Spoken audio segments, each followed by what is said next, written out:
गुरुर्ब्रह्मा गुरुर्विष्णु गुरुर्देवो महेश्वरः गुरुर्साक्षात् परब्रह्म तस्मै श्रीगुरुवे नमः।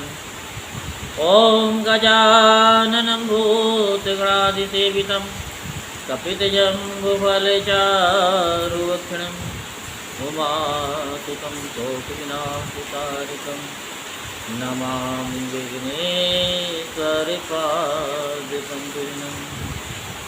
सच्चिदानन्दरूपाय विश्वोत्पत्त्यादिहेतवे तापत्रयविनाशाय श्रीकृष्णाय वयं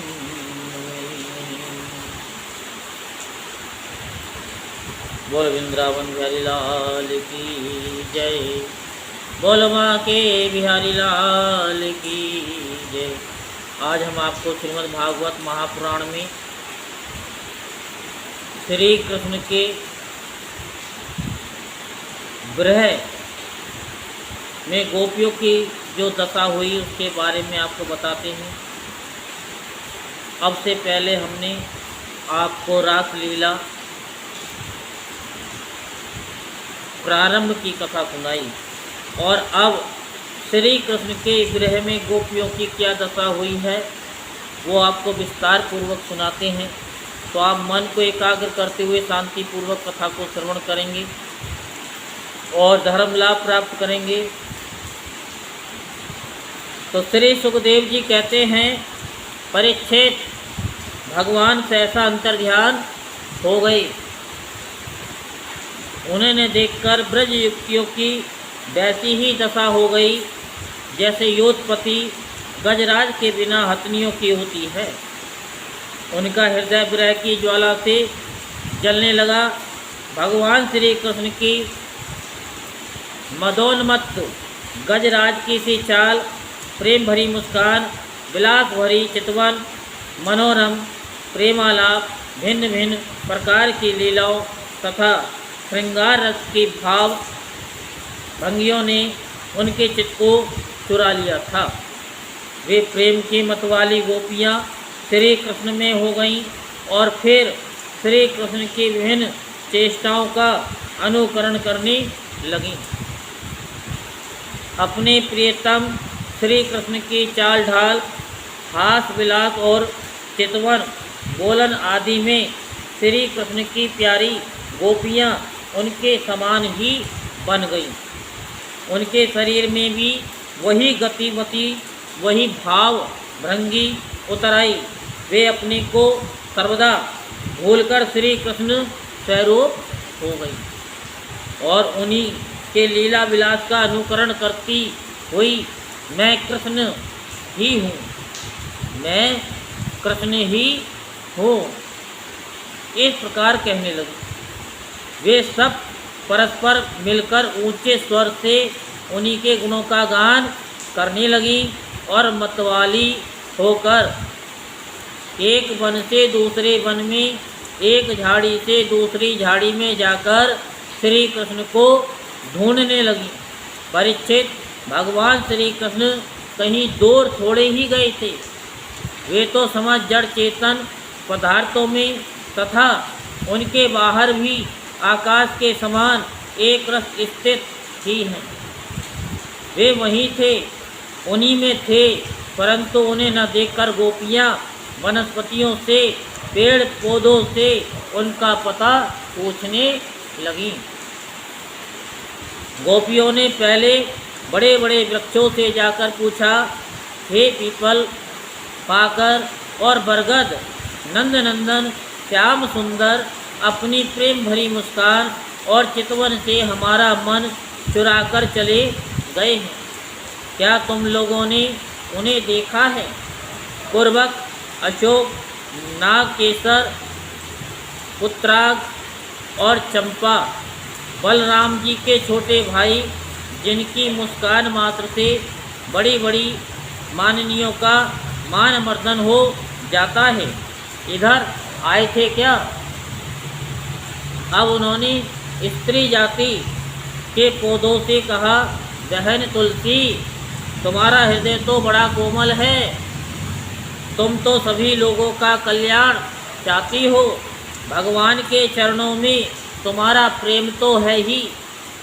वे भी तुमसे बहुत प्यार करते हैं, तभी तो भौरों के मंडराते रहने पर भी वे तुम्हारी माला नहीं उतारते, सर्वदा पहने रहते हैं। क्या तुमने अपने परम प्रियतम श्याम सुंदर को देखा है? प्यारी मालती, मल्लिके, जाति और जूही, तुम लोगों ने कदाचित हमारे प्यारे माधव को देखा होगा। क्या वे अपने कोमल करों से स्पर्श करके तुम्हें आनंदित करते हुए इधर से गए हैं? रसाल, प्रियाल, कटहल, पीतसाल, कचनार, जामुन, आक, बेल, मोलसरी, आम, कदम और नीम तथा अन्य अन्य यमुना के तट पर विराजमान सुखी तिरुवारो, तुम्हारा जन्म जीवन केवल परोपकार के लिए है। श्री कृष्ण के बिना तो हमारा जीवन सूना हो रहा है। हम बेहोश हो रही हैं। तुम हमें उन्हें पाने का मार्ग बता दो।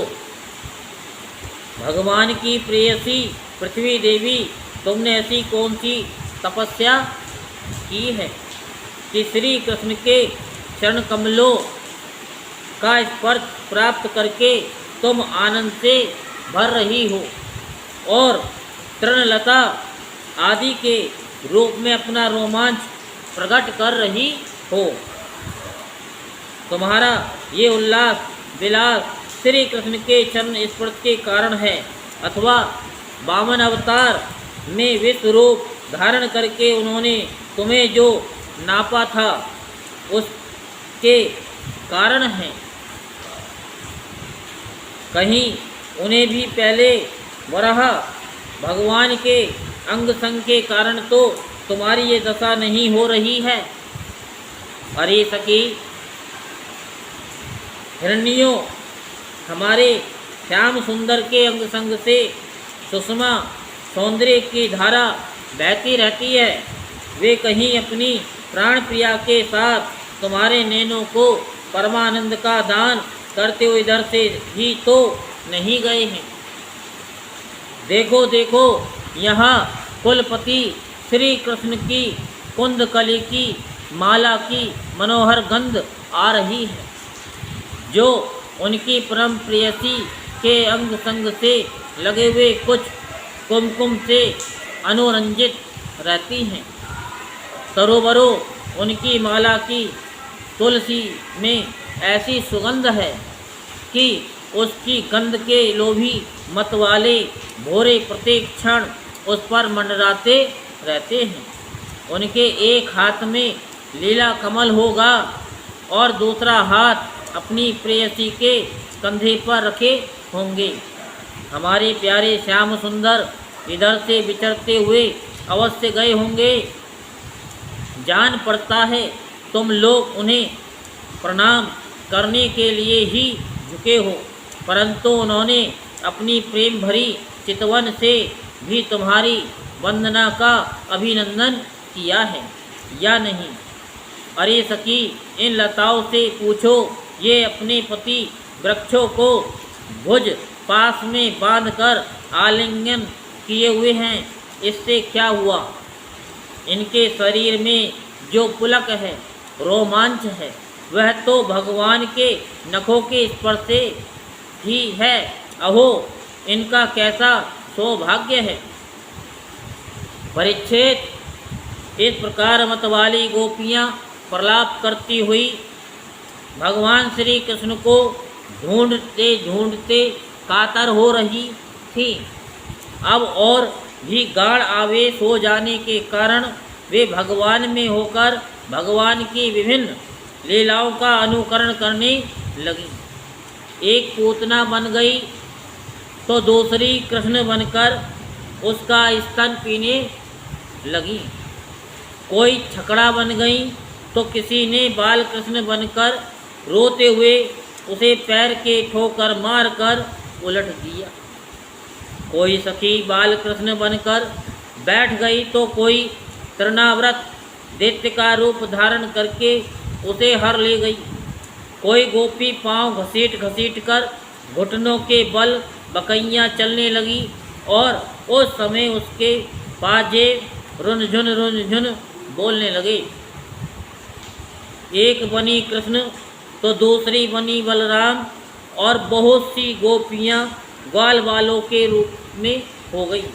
एक गोपी बन गई वत्सासुर तो दूसरी बनी बकासुर। तब तो गोपियों ने अलग अलग श्री कृष्ण बनकर वत्सासुर और बकासुर बनी हुई गोपियों को मारने की लीला की। जैसे श्री कृष्ण वन में करते थे वैसे ही एक गोपी बांसुरी बजा बजा कर दूर गए हुए पशुओं को बुलाने का खेल खेलने लगी। तब दूसरी गोपियाँ वाह वाह करके उसकी प्रशंसा करने लगी। एक गोपी अपने को श्री कृष्ण समझकर दूसरी सखी के गले में बाँह डालकर चलती और गोपियों से कहने लगती, मित्रों मैं लीला हूँ। क्या हूँ मैं? श्री कृष्ण हूँ। तुम लोग मेरी ये मनोहर चाल देखो। कोई गोपी श्री कृष्ण बन कर के कहती, अरे ब्रजवासियों तुम आंधी पानी से मत डरो, मैंने उससे बचने का उपाय निकाल लिया है। ऐसा कहकर गोवर्धन धारण का अनुकरण करती हुई वे अपनी ओढ़नी उठाकर ऊपर तान लेती। परीक्षित एक गोपी बनी कालिया नाग दूसरी श्री कृष्ण बनकर उसके सिर पर पैर रखकर चढ़ी चढ़ी बोलने लगी, रे दुष्ट सांप तो यहाँ से चला जा, मैं दुष्टों का दमन करने के लिए ही उत्पन्न हुआ हूँ। इतने में ही एक गोपी बोली, अरे ग्वालो देखो वन में बड़ी भयंकर आग लगी है, तुम लोग जल्दी से जल्दी अपनी आंखें मूंद लो, मैं अनायास ही तुम लोगों की रक्षा कर लूँगा। एक गोपी यशोदा बनी और दूसरी बनी श्री कृष्ण। यशोदा ने फूलों की माला से श्री कृष्ण को उखल से बांध दिया। अब वह श्री कृष्ण बनी हुई सुंदरी गोपी हाथों से मुंह ढककर भय की नकल करने लगी। परीक्षित इस प्रकार लीला करते करते गोपियाँ वृंदावन के वृक्ष और लता आदि से फिर भी श्री कृष्ण का पता पूछने लगी। इसी समय उन्होंने एक स्थान पर भगवान के चरण चिन्ह देखे। वे आपस में कहने लगी, अवश्य ही ये चरण चिन्ह उदार शिरोमणि नंद नंदन श्याम सुंदर के हैं, क्योंकि इनमें ध्वजा कमल वज्र अंकुश और जो आदि के चिन्ह स्पष्ट ही दिख रहे हैं। उन चरण चिन्हों के द्वारा ब्रजवल्लभ भगवान को ढूंढती हुई गोपियाँ आगे बढ़ीं। तब उन्हें श्री कृष्ण के साथ किसी ब्रज युक्ति के भी चरण चिन्ह दिख पड़े। उन्हें देखकर वे व्याकुल हो गईं और आपस में कहने लगी, जैसे हथनी अपने प्रियतम गजराज के साथ गई हो, वैसे ही नंद नंदन श्याम सुंदर के साथ उनके कंधे पर हाथ रखकर चलने वाली किस बड़भागनी के ये चरण चिन्ह हैं। अवश्य ही सर्व शक्तिमान भगवान श्री कृष्ण की यह आराधिका होगी, इसलिए इस पर महान प्रसन्न होकर हमारे प्राण प्यारे श्याम सुंदर ने हमें छोड़ दिया है और इसे एकांत में ले गए हैं। प्यारी सखियों, भगवान श्री कृष्ण अपने चरण कमल से जिस रज का स्पर्श कर देते हैं वह धन्य हो जाती है। उसके अहो भाग्य हैं, क्योंकि ब्रह्मा शंकर और लक्ष्मी आदि भी अपने अशुभ नष्ट करने के लिए उस रज को अपने सिर पर धारण करते हैं। अरे सखी, चाहे कुछ भी हो, ये तो सखी हमारे सर्वस्व श्री कृष्ण को एकांत में ले जाकर अकेले ही उनकी अधर सुधा का रस पी रही है। इस गोपी के उभरते हुए चरण चिन्ह तो हमारे हृदय में बड़ा ही क्षोभ उत्पन्न कर रहे हैं। यहाँ उस गोपी के पैर नहीं दिखाई देते, मालूम होता है यहाँ प्यारे श्याम सुंदर ने देखा होगा कि मेरी प्रेयसी के सुकुमार चरण कमलों में घास की नोक गड़ती होगी, इसलिए उन्होंने उसे अपने कंधे पर चढ़ा लिया होगा। सखियों, यहाँ देखो, प्यारे श्री कृष्ण के चरण चिन्ह अधिक गहरे बालों में धंसे हुए हैं। इससे सूचित होता है कि यहाँ वे किसी भारी वस्तु को उठाकर चले हैं। उसी के बोझ से उसके पैर जमीन में धंस गए। हो न हो यहाँ उस कामी ने अपनी प्रियतमा को अवश्य कंधे पर चढ़ाया होगा। देखो देखो, यहाँ परम प्रेमी ब्रजवल्लभ ने फूल चुनने के लिए अपनी प्रेयसी को नीचे उतार दिया है और यहाँ परम प्रियतम श्री कृष्ण ने अपनी प्रेयसी के लिए फूल चुने हैं। उचक उचक कर फूल तोड़ने के कारण यहाँ उनके पंजे तो धरती में गड़े हुए हैं और एड़ी का पता ही नहीं है। परम प्रेमी श्री कृष्ण ने कामी पुरुष के समान यहाँ अपनी प्रेयसी के केस संवारे हैं। देखो, अपने चुने हुए फूलों को प्रेयसी की चोटी में गुथने के लिए ये यहाँ अवश्य ही बैठे रहे होंगे। परीक्षित, भगवान श्री कृष्ण आत्मा राम हैं। वे अपने आप में ही संतुष्ट और पूर्ण हैं। जब वे अखंड हैं, उनमें दूसरा कोई है ही नहीं, तब उनमें काम की कल्पना कैसे हो सकती है। फिर भी उन्होंने कामियों की तरह स्त्री परवशता और स्त्रियों की कुटिलता दिखलाते हुए वहाँ उस गोपी के साथ एकांत में क्रीड़ा की थी, एक खेल रचा था। इस प्रकार गोपियाँ मतवाली सी होकर अपनी सुध-बुध होकर एक दूसरे को भगवान श्री कृष्ण के चरण चिन्ह दिखलाती हुई वन वन में भटक रही थी। इधर भगवान श्री कृष्ण दूसरी गोपियों को वन में छोड़कर जिस भाग्यवती गोपी को एकांत में ले गए थे, उसने समझा कि मैं ही समस्त गोपियों में श्रेष्ठ हूँ। इसलिए तो हमारे प्यारे श्री कृष्ण दूसरी गोपियों को छोड़कर, जो उन्हें इतना चाहती हैं, केवल मेरा ही मान करते हैं, मुझे ही आदर दे रहे हैं। भगवान श्री कृष्ण ब्रह्मा और शंकर के भी शासक हैं। वह गोपी वन में जाकर अपने प्रेम और सौभाग्य के मद से मतवाली हो गई है और श्री कृष्ण से कहने लगी, प्यारे, मुझसे अब और नहीं चला जाता, मेरे सुकुमार पाँव थक गए हैं। अब तुम जहाँ चलना चाहो मुझे अपने कंधे पर चढ़ा करके ले चलो। अपनी प्रियतमा की ये बात सुनकर श्याम सुंदर ने कहा, अच्छा प्यारी, तुम अब मेरे कंधे पर चढ़ लो। ये सुनकर वह गोपी जो ही उनके कंधे पर चढ़ने चली, तो ही श्री कृष्ण अंतर्ध्यान हो गए और वह सौभाग्यवती गोपी रोने पछताने लगी। हा नाथ, हा रमण, हा प्रेष, हा महाभुज, तुम कहाँ हो?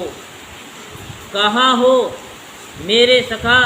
मैं तुम्हारी दीनहीन दासी हूँ, शीघ्र ही मुझे अपने सानिध्य का अनुभव कराओ, मुझे दर्शन दो। परीक्षित, गोपियाँ भगवान के चरण चिन्हों के सहारे उनके जाने का मार्ग ढूंढती ढूंढती वहाँ जा पहुँची। थोड़ी दूर ही उन्होंने देखा कि उनकी सखी अपने प्रियतम के वियोग से दुखी होकर अचेत हो गई है। जब उन्होंने उसे जगाया तब उसने भगवान श्री कृष्ण से उसे जो प्यार और सम्मान प्राप्त हुआ था वह उनको सुनाया। उसने ये भी कहा कि मैंने कुटिलतावश उनका अपमान किया, इसी से वे अंतर्ध्यान हो गए। उसकी बात सुनकर गोपियों के आश्चर्य की सीमा न रही। इसके बाद वन में जहाँ तक चंद्रदेव की चांदनी छिटक रही थी वहाँ तक वे उन्हें ढूंढती हुई गई, परंतु जब उन्होंने देखा कि आगे घना अंधकार है, घोर जंगल है, हम ढूंढती जाएंगी तो श्री कृष्ण और भी उसके अंदर घुस जाएंगे, तब वे उधर से लौट आईं। परीक्षित गोपियों का मन श्री कृष्ण में हो गया था। उनकी वाणी तो कृष्ण चर्चा के अतिरिक्त और कोई बात नहीं निकलती थी। उनके शरीर से केवल श्री कृष्ण के लिए और केवल श्री कृष्ण की चेष्टाएं हो रही थीं। कहाँ तक कहूँ, उनका रोम रोम, उनकी आत्मा श्री कृष्ण में हो रही थी। वे केवल उनके गुणों और लीलाओं का ही गान कर रही थीं और उनमें इतनी तन्मय हो रही थी कि उन्हें अपने शरीर की भी सुध नहीं थी। फिर घर की याद कौन करता। गोपियों का रोम रोम इस बात की प्रतीक्षा और आकांक्षा कर रहा था कि जल्दी से जल्दी श्री कृष्ण आए। श्री कृष्ण की ही भावना में डूबी हुई गोपियाँ यमुना जी के पावन पुलिन पर रमण रेती में लौट आईं और एक साथ मिलकर श्री कृष्ण के गुणों का गान करने लगी। बोल वृंदावन बिहारी लाल की जय, बोल बांके बिहारी लाल की जय। जय जय श्री राधे श्याम, जय जय श्री राधे श्याम, जय जय श्री राधे श्याम।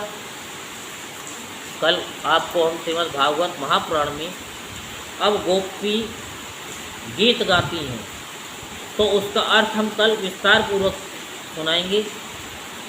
तो इसलिए आप चैनल को सब्सक्राइब कर लीजिए, और आपको ये कथा भागवत की अच्छी लगती है तो इसको लाइक और कमेंट बॉक्स में आप लिख सकते हैं जो आपका भाव हो, और भाव ना हो तो राधे राधे लिखो। इससे क्या होगा कि आपकी सभी मनोकामनाएं धीरे धीरे पूर्ण होने लगेंगी, और अधिक से अधिक इस कथा को व्हाट्सएप पर, शेयरचैट पर, फेसबुक पर शेयर कर सकते हैं। बोल वृंदावन बिहारी लाल की जय, बोल बांके बिहारी लाल की जय, बोल आनंद कंद भगवान की जय।